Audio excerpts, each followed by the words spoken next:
Good evening, everyone. I am glad that you're with me today.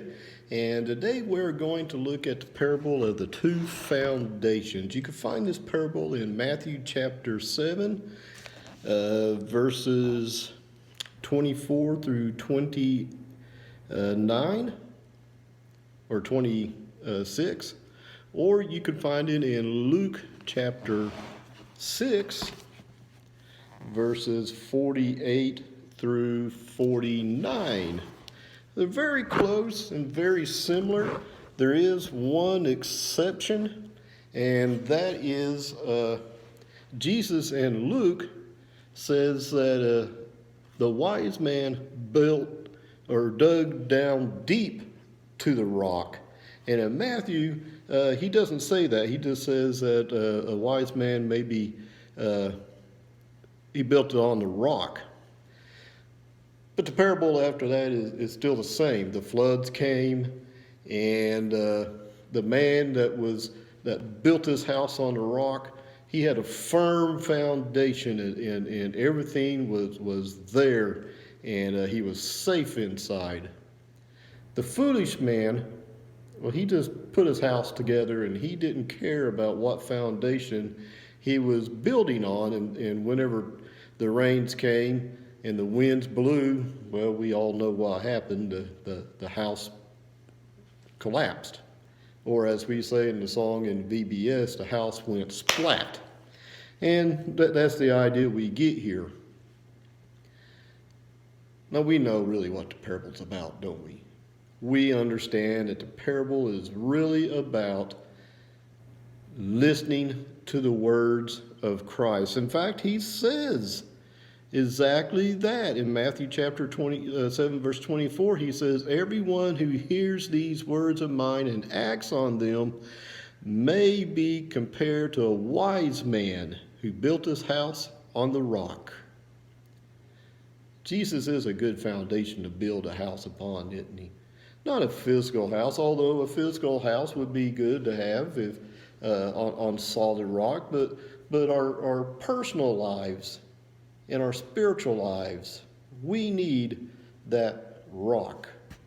You know, living in Oklahoma and maybe parts of Texas and in various places, you may see an advertisement saying if you see cracks in your foundation or sidewalk or in your walls, you need to call these people that will come out and jack your house back up the way it's supposed to be. And there's some that will say, we go all the way down to the bedrock. All the way down to the bedrock. A firm foundation. And that's what Jesus is. A firm foundation. Oh, we're going to have troubles in life, aren't we? It goes without saying. Right now in 2020, we are having problems.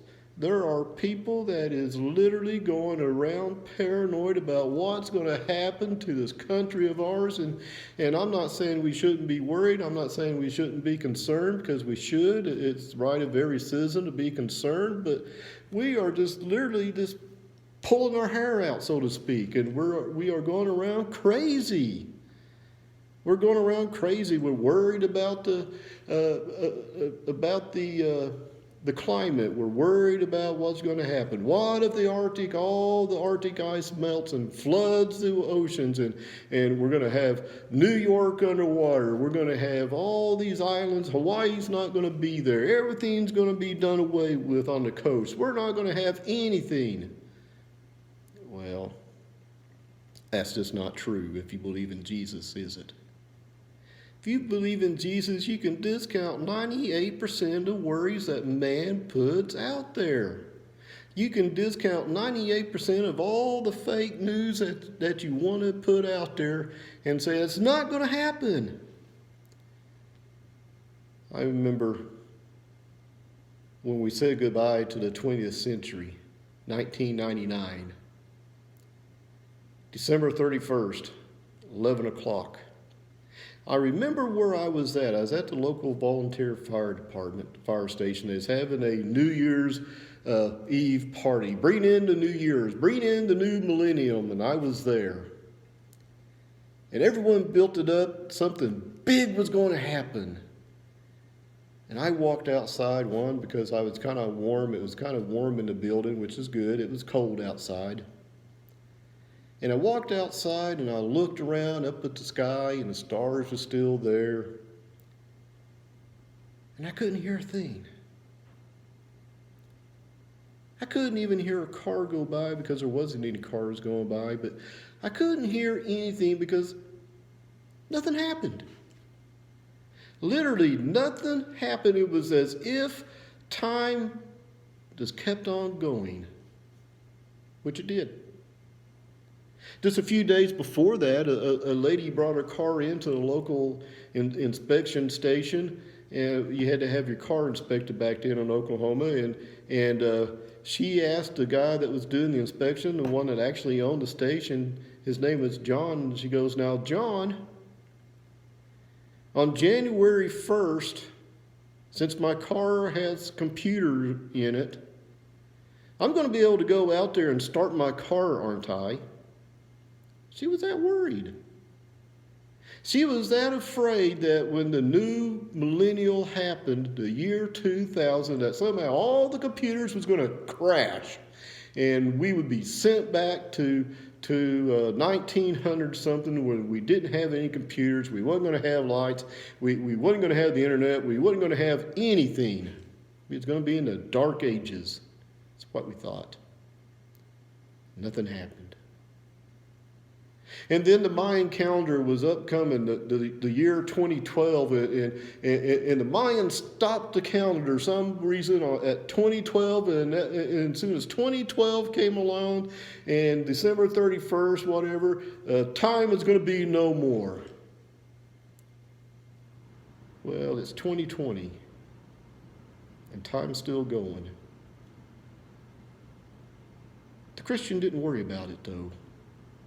The Christian who really put his faith in Jesus and being in control wasn't worried. And they're not going to be worried about who's going to be in power, even though we may not like the person. We may definitely not like the changes that they may try to bring. I don't like what they're talking about. I don't like what's going on. But we know one thing, that Jesus is going to be in control. And what if we do wake up and we see on the news that the global warming was actually more severe than what anyone ever thought about, and all the ice caps have melted? Well, the waters aren't going to go up any higher than what God wants them to be. In fact, if you turn to Psalms 33, Psalms 33 says that, let me find it here.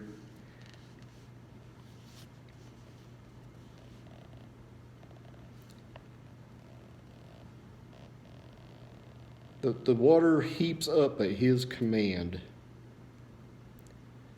I believe it's in 33 verse 7. He says, the psalmist says, "He, God, gathers the waters of the sea together as a heap. He lays up the deeps in storehouses. Let all the earth fear the Lord. Let all the inhabitants of the world stand in awe of him. For he spoke, and it was done. He commanded, and it stood fast." You want a lot less worry in your life. You want to be the one that everyone looks around that's crying, the sky is falling, and look around, they just see you smiling, sleeping at night. Build your house on a firm foundation. Build your house on Jesus. I pray that you are safe, and I pray that you're practicing a safe medical advice. Wearing a mask if you go out in public, if you feel like you need to, if you feel that you have health compromises. Practice social distancing. There's nothing wrong with that. Now more than ever, we need to be there for each other and understand what it means to be a family and to lean on each other. And the only way we can do that is if you and I build on a firm foundation. I appreciate you letting me come to you in these videos, and I pray that they are doing you good, and I pray that you are getting something out of them, and I pray that you will be on a firm foundation. Thank you for your time. God bless.